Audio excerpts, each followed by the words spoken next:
오늘 말씀 열왕기상 21장 17절로 29절 말씀.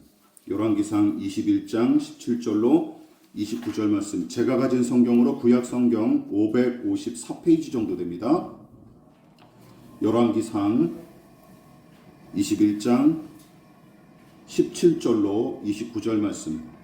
찾으신 줄 알고 저와 여러분이 한 절씩 번갈아가면서 교독하고 마지막 절은 합독하겠습니다. 제가 먼저 봉독합니다. 여호와의 말씀이 디셉 사람 엘리야에게 임하여 이르시되 너는 일어나 내려가서 사마리아에 있는 이스라엘의 아합 왕을 만나라. 그가 나봇의 포도원을 차지하러 그리로 내려가나니 너는 그에게 말하여 이르기를 여호와의 말씀이 내가 죽이고 또 빼앗았느냐 하셨다 하고 또 그에게 이르기를 여호와의 말씀이 개들이 나봇의 피를 핥은 곳에서 개들이 너의 피 곧 내 몸의 피도 핥으리라 하였다 하라. 아합이 엘리야에게 이르되 내 대적자여 내가 나를 찾았느냐. 대답하되 내가 찾았노라. 내가 내 자신을 팔아 여호와 보시기에 악을 행하였으므로 여호와의 말씀이 내가 재앙을 내게 내려 너를 쓸어버리되 내게 속한 남자는 이스라엘 가운데의 메인자나 노인자를 다 멸할 것이요 또 내 집이 느바세의 아들 여로보암의 집처럼 되게 하고 아히야의 아들 바하사의 집처럼 되게 하리니 이는 내가 나를 노하게 하고 이스라엘에 범죄하게 한 까닭이니라 하셨고 이세벨에게 대하여도 여호와께서 말씀하여 이르시되 개들이 이스라엘 성읍 곁에서 이세벨을 먹을지라. 아합에게 속한 자로서 성읍에서 죽은 자는 개들이 먹고 그들에서 죽은 자는 공주의 새가 먹으려라 하셨느니라. 이로부터 아합과 같이 그 자신을 팔아 여호와 앞에서 악을 행한 자가 없음은 그의 아내 이세벨이 충동하였음이라. 그가 여호와께서 이스라엘 자손 앞에서 쫓아내신 아모리 사람의 모든 행함과 같이 우상에게 복종하여 심히 가증하게 행하였더라. 아합이 이 모든 말씀을 들을 때에 그의 옷을 찢고 굵은 배로 몸을 동이고 금식하고 굵은 배에 누우며 또 풀이 죽어 다니더라. 여호와의 말씀이 디셉 사람 엘리야에게 임하여 이르시되 다 같이 아합이 내 앞에서 겸비함을 내가 보느냐. 그가 내 앞에서 겸비함으로 내가 재앙을 저의 시대에는 내리지 아니하고 그 아들의 시대에야 그의 집에 재앙을 내리리라 하셨더라. 아멘. 우리 말씀의 제목을 다 같이 한번 읽어보도록 하겠습니다. 자, 시작. 아합이 내 앞에서 겸비함을 보느냐. 아합이 내 앞에서 겸비함을 보느냐라는 제목으로 하나님 말씀 전하도록 하겠습니다. 자, 아합은 자신의 왕궁 가까운 곳에 있는 나봇의 포도밭을 탐냈고 그에게 이런저런 조건을 제시하며 넘길 것을 제안했지만 예상 밖에 나봇은 율법의 명령과 전통을 무시한 왕의 제안을 정중히 거절했고 이에 소심했던 아합은 혼자 분개하며 몸져 누웠었는데 아내인 이세벨은 남편의 권력을 등에 업고 이스라엘 땅의 고관 대작들과 함께 포도밭 강탈 작전을 세우기에 이릅니다. 우리가 지난번에 살펴봤죠? 결과는 어떠했습니까? 이세벨의 사악한 계략은 한치의 오차도 없이 고스란히 이루어졌고 신이 난 아합은 죽임을 당한 나봇의 포도밭을 차지하기 위해 이스라엘로 신나게 달려갔습니다. 지난 설교를 통해서 우리는 너무나 불쾌하기 짝이 없는 이 이야기에서 두 가지 형태의 대립구도를 발견하고 나름의 교훈을 얻었었죠. 첫 번째가 무엇이었습니까? 우선은 이것이었죠. 본문이 보여주는 게 무엇이었습니까? 탐욕을 따른 아합과 이세벨, 그리고 원칙과 소신을 따른 나봇의 생애를 극명하게 보여주었습니다. 악인은 형통하고 승승장구하되 선인과 의인은 손해를 보고 고통당하는 세상, 타락한 세상과 부패한 죄인의 실체가 바로 여기서 분명하게 드러난다고 말씀을 드렸어요. 따라서 이 이야기는 두 가지 삶의 방식을 제시했습니다. 손해를 보고 생계의 위협을 받을지라도 하나님의 나라와 그 뜻을 따를 텐가, 아니면 안락과 풍요와 생존만 추구하며 살아갈 텐가. 그러나 하나님은 아합과 이세벨의 소유와 성공을 칭찬하신 적이 없습니다. 오히려 노골적으로 불의를 저지른 그들을 향해 너희들이 죽이고 또 빼앗았느냐 하고 분개하셨죠. 여러분, 세상은 아합과 이세벨의 삶을 부러워할 테지만 우리가 염두에 둬야 될 것, 하나님은 공의로 판단하시는 분임을 잊지 말아야 됩니다. 믿으십니까? 또한 본문은 무엇을 보여줍니까? 이것을 보여주죠. 폭력과 거짓으로 다스렸던 아합과 이세벨, 그리고 긍휼과 정의로 다스리시는 하나님을 분명하게 대비시킵니다. 이세벨은 거짓을 이용한 선동을 통해 나봇을 악마화했을 뿐만 아니라 권세를 이용한 폭력으로 그를 아예 깔아뭉갰고 뭇 백성한테는 두려움을 안겨주었죠. 이처럼 아합과 이세벨이 나봇을 비롯한 북이스라엘 백성을 거짓으로 선동하고 폭력으로 겁박했으나 우리가 생각해야 될 하나님은 어떻게 다루셨습니까? 아합과 이세벨의 악을 당장 심판하지 않으시고 도리어 그들을 향해서도 여전히 선을 행하셨죠. 다시 엘리야를 보내셔서 경고하신 것 자체가 오래 참으시는 하나님의 성품을 아주 분명하게 보여줍니다. 그리고 그 은혜가 저와 여러분들에게도 지금도 계속 이어지고 있다는 사실을 아십니까? 그러나 마냥 오래 참으신 것만은 아닙니다. 당신의 공의를 무시하는 아합 왕을 무섭게 경고하셨고 나봇이 억울하게 죽임당한 사실을 다 알고 계셨어요. 그뿐만이 아닙니다. 오늘 이 이야기는 하나님의 말씀에 대한 아합과 엘리야 두 사람의 반응을 인상 깊게 표현하고 있어요. 자, 오늘은 이것에 관해서 중점적으로 살펴보도록 하겠습니다. 자, 첫 번째 같이 한번 읽어볼까요? 시작. 마침내 아합을 굴복시킨 하나님의 말씀. 여러분, 그동안 아합은 하나님과 그 말씀 앞에 무릎을 꿇고 굴복하며 겸비한 모습을 보인 적이 없었습니다. 그렇지 않습니까? 단 한 번도 없었어요. 생각해 보십시오. 하나님은 아합과 북이스라엘 백성의 죄악을 가만두고 보실 수 없으셨기에 당신의 종 엘리야를 보내셨고, 엘리야는 그들을 오랜 가뭄과 기근으로 심판하시려는 하나님의 뜻을 아합 왕에게 17장에서 분명하게 전달했었죠. 근데 정작 아합은 눈 하나 깜짝하지 않은 채 도리어 이세벨과 함께 우상 숭배를 더 부추기고 신실한 선지자들을 마구 괴롭혔습니다. 이 참 대단한 인물이, 이것만 봐도 대단한 보통 사람은 아니에요. 또한 3년 반 만에 다시 나타난 엘리야가 갈멜산의 영적 대결에서 압승을 거둔 광경과 함께 그의 기도를 통해 내린 큰 비가 오랜 가뭄으로 황폐해진 땅을 단번에 해갈시키는 기적을 아합은 코앞에서 목격했는데도 여전히 아내인 이세벨의 치마폭에 쌓여 깨평이나 챙기기에 급급했을 뿐이고, 오히려 놀라운 기적을 연달아 일으킨 엘리야가 이세벨의 협박에 겁을 집어먹고 달아나는 신세로 전락을 하죠. 완전히 이게 거꾸로 돼버렸어요. 베나닷 2세가 이끄는 아람 군대와 전쟁할 때도 마찬가지였습니다. 20장이었죠. 아합과 북이스라엘 백성이 절체절명의 위기에 내몰렸을 때 그들을 불쌍히 여기신 하나님께서 당신의 종을 통해 구원을 약속하시고 두 차례나 이어진 아람 군대와의 전쟁에서 승리하게끔 완전히 큰 은혜를 베푸셨는데도 아합은 그 와중에도 여전히 뭐 했어요? 자신의 정치적인 이익을 도모함과 동시에 자비로운 왕임을 과시할 요량으로 베나닷 2세를 심판하시기로 작정하신 하나님의 뜻을 깡그리 무시하고 제멋대로 그를 풀어주는 짓을 저지릅니다. 게다가 율법과 전통까지 무시하고 나봇의 포도밭을 탐낸 일은 아합의 사악함은 물론이고 그가 얼마나 완고하고 완악한 인물인지 아주 분명하게 보여주죠.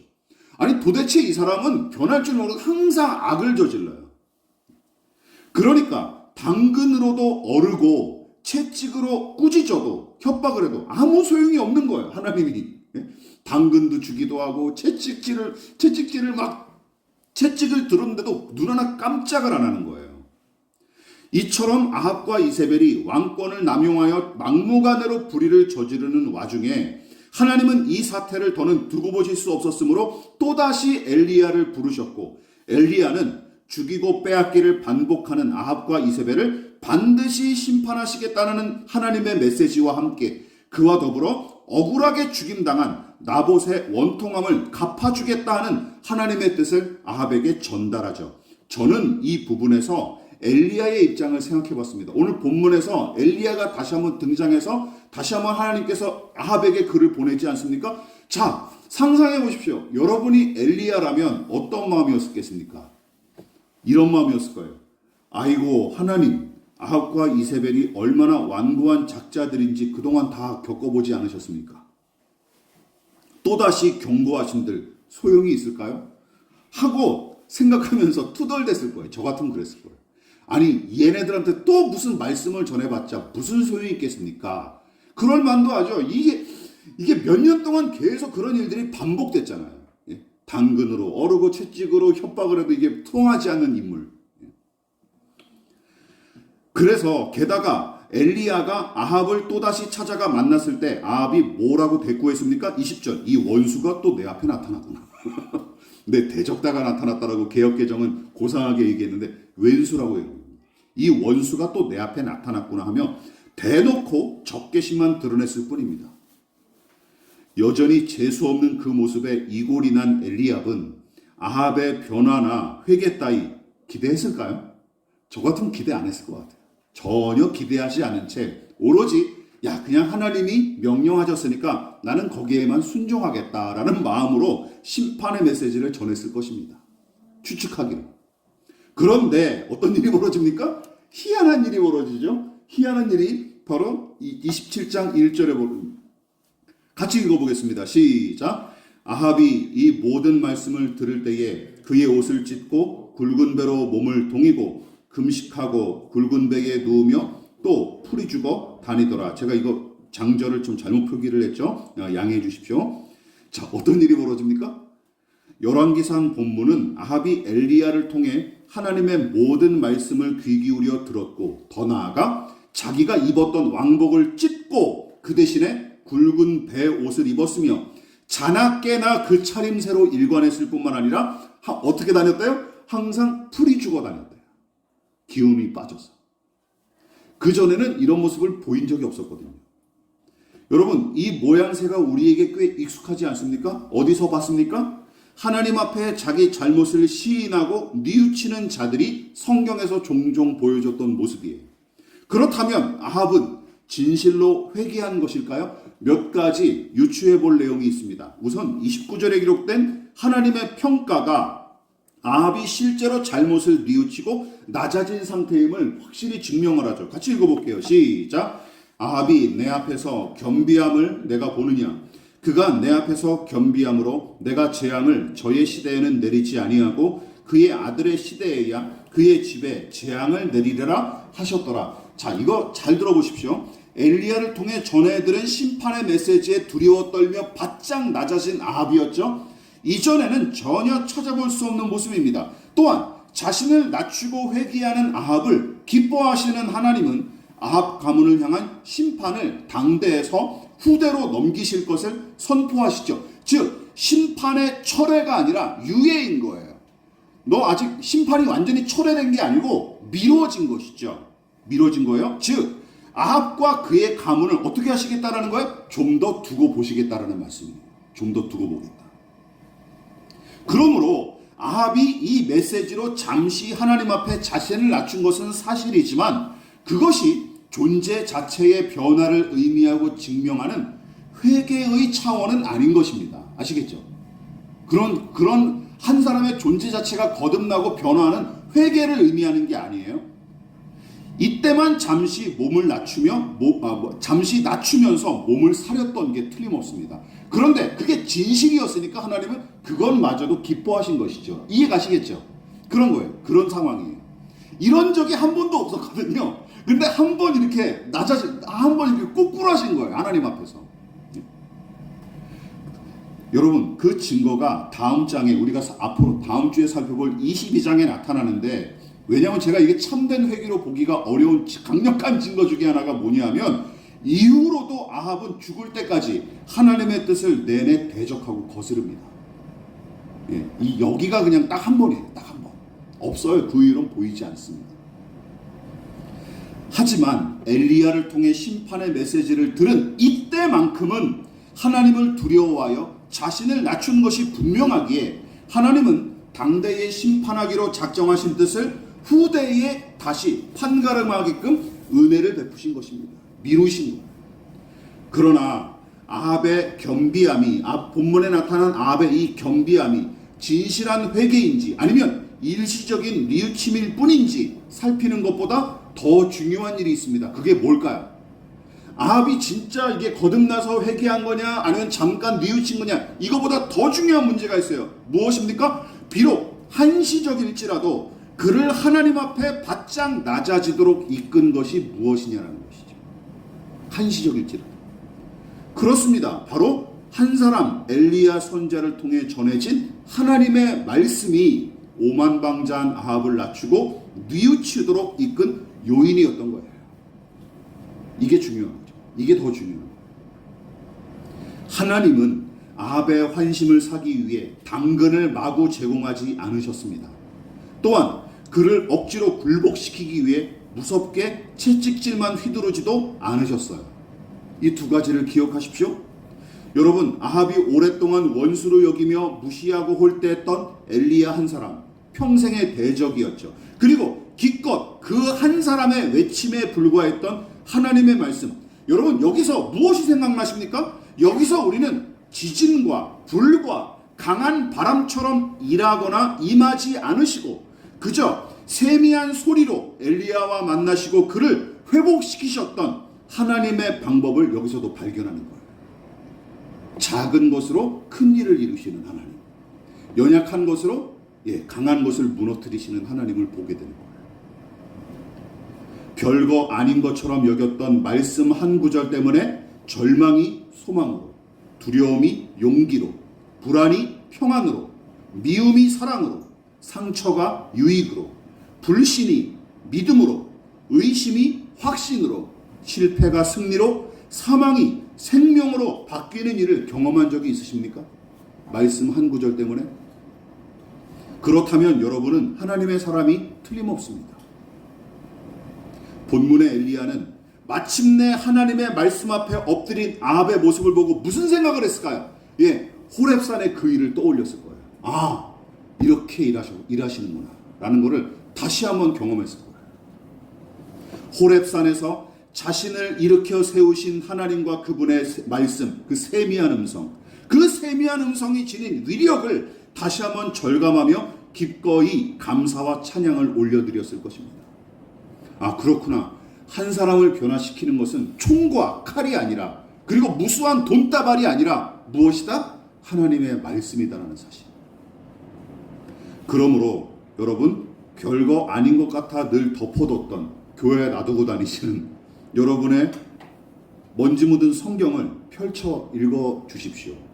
그리고 별거 아닌 것 같아 보여서 알게 모르게 무시했던 목회자의 설교와 묵상, 또한 어린 자녀가 뜬금없이 던진 말씀 한 절에 귀를 기울이십시오. 무슨 일이 벌어질지 모릅니다. 그 세미한 소리를 통해 얼마든지 일하실 하나님을 기대하십시오. 그러나 아합이 누린 이 은혜보다 더 큰 은혜가 있습니다. 그것이 무엇일까요? 두 번째입니다. 같이 한번 읽어볼까요? 시작. 다시 엘리야에게 임한 하나님의 말씀. 여러분, 마침내 아합을 굴복시킨 하나님의 말씀이 신기하고 대단하긴 하지만 정작 우리가 놓쳐서는 안 되는 인물이 바로 본문의 엘리야 선지자입니다. 여러분, 하나님은 아합이 당신의 말씀 앞에 낮아져 뉘우치는 모습을 매우 흡족하게 여기시며 엘리야에게 자랑하듯 말씀하시죠. 하지만 이것은 마치 수백 번 사고를 치고 다닌 자식이 좋은 일 한 번 하나 한 걸로 기뻐하는 부모와 다를 게 없는 거예요. 비참한 거죠. 그렇지 않습니까? 이걸 마냥 좋다고 얘기할 수 있나요? 사고는 수백 번, 수천 번 치고 다니는데 어느 날 갑자기 생일이라고 엄마한테 이렇게 과자 한 쪼가리 준 거예요. 그걸 너무 기뻐하는 거죠. 이건 슬픈 일이잖아요. 아합은 그런 인물이었다라는 것이죠. 따라서 아합이 한번 뉘우친 일로 손뼉을 치거나 완전히 다른 사람으로 변한 것처럼 호들갑 떨어서는 안 됩니다. 문제는 대부분 사람이 극적인 반전이나 변화의 이야기를 워낙 좋아하는 바람에 늘 꾸준하면서도 한결같은 모습으로 제 역할을 감당하는 사람의 이야기는 심심하게 여겨서 도통 관심이 없습니다. 그렇지 않습니까? 이게 대부분 사람들의 생리예요.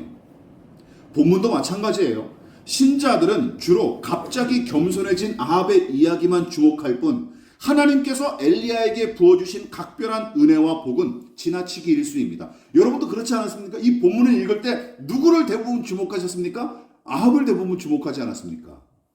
그렇다면 엘리야가 받아 누린 큰 은혜와 특권, 복은 무엇일까요? 별로 어렵지 않습니다. 17절과 28절에 나가요. 한 절만 읽어볼까요? 시작.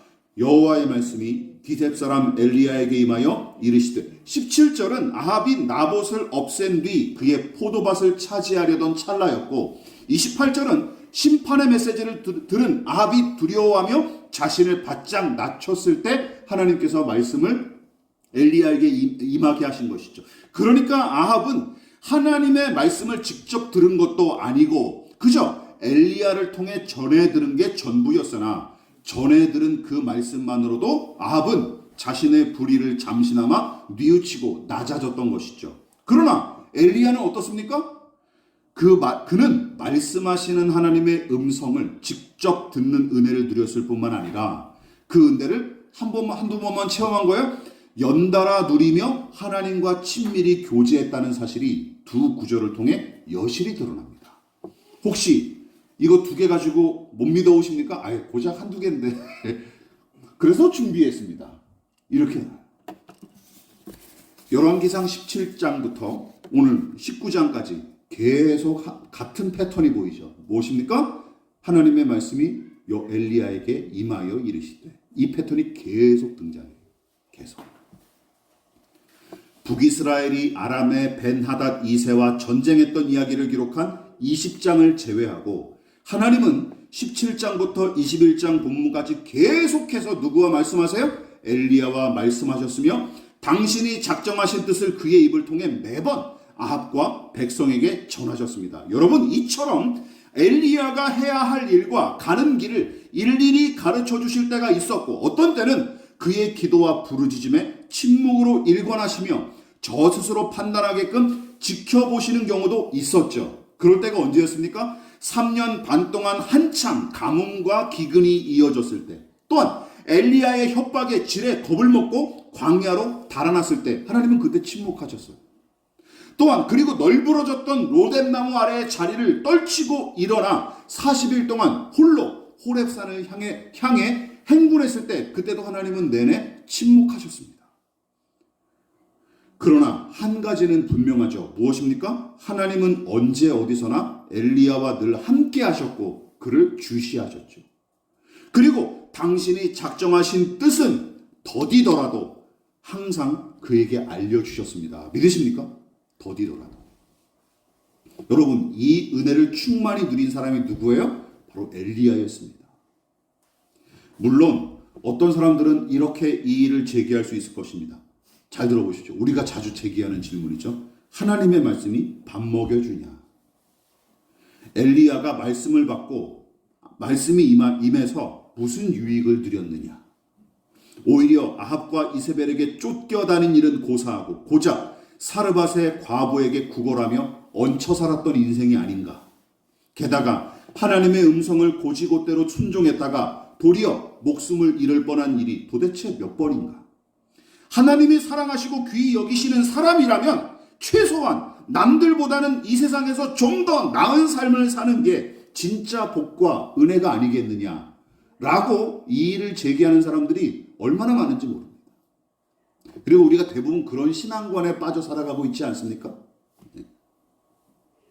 지금까지 제가 수십 차례 반복해서 강조했었습니다. 그런 기준으로 따지면 본문에서 가장 큰 복과 은혜를 누린 사람은 엘리야가 아니라 왕좌에 앉아 호령하며 호의호식했던 아합과 이세벨이고, 정작 엘리야를 비롯하여 하나님의 뜻에 순종했다가 온갖 고초를 겪었던 선지자들은 저주받은 인생이죠. 그렇지 않습니까? 그런 기준으로 따지면. 그런데 하나님과 친밀히 교제하고 그분과 가까이 지내는 자에게 주시는 가장 큰 복이 과연 물질적인 풍요를 비롯한 이 생에서의 성공과 안락일까요? 그렇게 생각하는 목회자들과 교인들이 얼마나 많습니까? 내가 예수를 믿었으니 최소한 이 정도는 살아야 되지 않는가? 이게 대부분 우리의 마음 아닙니까? 저도 마찬가지예요. 최소한 내가 예수를 믿었는데 하나님 이 정도는 살게 해주셔야 되는 거 아닙니까? 내가 이 정도 성적은 유지하게 도와주셔야 되는 거 아닙니까? 내가 이 정도 부동산을 비롯한 재산은 보유해야 그래도 세상에서 뭔가 기죽지 않고 살 수 있지 않습니까? 라고 얘기하는 목회자들과 교인들이 얼마나 많아요. 시편 24편이 이 의문에 분명한 가르침을 제시합니다. 자, 같이 한번 읽어볼까요? 시편 24편 25장 14절 시작. 여호와의 친밀하심이 그를 경외하는 자들에게 있음이며 그의 언약을 그들에게 보이시로다. 이거 참 멋진 말씀이죠. 아름다운 말씀으로만 남지 않았으면 좋겠습니다. 이게 뭡니까? 새번역 성경은 이 구절을 다음과 같이 번역했어요. 주님께서는 주님을 경외하는 사람과 의논하시며 그들에게서 주님의 언약이 진실함을 확인해 주신다. 다시 말해 하나님은 당신을 공경하고 사랑하는 자와 가까이 하시며 친밀히 교제하시는데 그에게 베푸시는 가장 큰 은혜가 뭐라는 거예요? 돈다발을 하늘에서 막 떨어뜨려 주시고 강철도 씹어먹을 만한 이빨을 주시는 게 아니라, 그리고 100세가 넘어도 늘 건강하게 100m 달리기도 할 수 있는 건강을 주시는 게 아니라 뭐라고요? 그와 더불어 마음을 나누시고 그에게 당신의 깊은 뜻을 함께 나누시는 거죠. 공유하신다는 것이죠. 그러니까 하나님께서 모세를 친구처럼 친근히 대하셨던 것처럼 하나님과 모세 사이가 기도의 형식을 초월하여 서로의 존재를 마주한 채 대화했던 것처럼, 무엇보다 하나님의 깊은 것까지 통달하시는 성령님처럼 주의 뜻을 헤아리고 주님의 마음에 공감하는 그 사람이 성경은 뭐라고 가르치는 거예요? 가장 큰 복을 받은 사람, 가장 큰 은혜를 누린 사람이라고 정의하는 것입니다. 믿으십니까? 누가? 하나님의 마음을 헤아리는 사람, 주의 뜻을 더 깊이 이해하는 사람, 그 사람이 가장 큰 복과 은혜를 누리는 사람이라는 것이죠. 여러분, 저는 단언컨대 이게 성경적인 가르침이라고 여러분들에게 말씀드립니다. 이게 성경에 가서 이야기하는 가장 큰 은혜와 복이라는 것이죠. 복의 개념 우리 거듭나야 돼요. 복의 개념. 그러므로 제가 앞서 언급했던 이의 제기는 불신앙과 세속적 가치관에 사로잡힌 사람의 고민이지, 거듭난 믿음의 사람이나 성숙한 신앙을 가진 신자가 평생 붙들고 고민할 사안은 아니에요. 그렇지 않습니까? 젊을 때는 그럴 수 있어요. 이제 40대고 50대 이상 되신 분들은 이런 것 때문에 또 계속 괴로워하거나 고민하면 안 되는 거예요. 나이가 들어갈수록 이걸 초월해 가야죠. 그렇지 않습니까? 그렇다면 세상의 안락과 성공의 기준으로 개인의 신앙과 교회 공동체의 수준을 판단하는 사람은 과연 그 중심과 생각과 가치관과 삶의 방식이 정말 복음으로 거듭난 사람일까요? 저는 그렇지 않다고 봅니다. 아니면 거칠에만 그럴듯한 교인, 종교인에 불과한 것일까요? 후자임이 분명합니다. 물론 엘리야는 누구보다 하나님과 그분의 뜻을 깊이 이해하고 신뢰했던 믿음의 사람이 틀림없습니다. 자, 그렇다면 엘리야는 그렇다 칩시다. 그렇다면 우리는 어떻습니까? 하나님과 그분의 뜻을 아는 것, 이것이 가장 큰 은혜이자 복임을 확신하십니까? 이 질문 앞에 정직하게 대답해야 되는 거예요. 이 질문 앞에. 저는 아직도 아닌 것 같은데요. 얘기해야 돼요. 하나님 앞에. 말씀을 마무리하도록 하겠습니다. 하나님은 엘리야에게 아합이 내 앞에서 겸비함을 보느냐 하고 자랑하듯 말씀하셨습니다. 그리고 아합이 자신의 잘못을 잠시나마 뉘우치고 낮아진 이 사건은 크게 두 가지를 보여주죠. 우선 거대하고 특별한 일로 그를 굴복시키지 않으시고 오직 세미한 음성과 같이 작은 엘리야와 별거 아닌 것처럼 보였던 하나님의 말씀 몇 마디가 사악하고 완고한 이 작자를 얼마든지 굴복시킬 힘이 있음을 엘리야에게 가르치고 계셨습니다. 또한 하나님은 엘리야에게 아합의 겸비함을 자랑하고 싶으셨던 것 같습니다. 여러분, 이런 기쁜 일이 생기면 나누고 싶죠? 그렇지 않습니까? 가장 억울한 일이 뭐래요? 저도 골프를 한 번도 친 적이 없습니다. 골프를 쳐보신 분들은 알겠지만 딱 쳤는데 한 방에 들어간 거예요. 근데 아무도 안 봤어.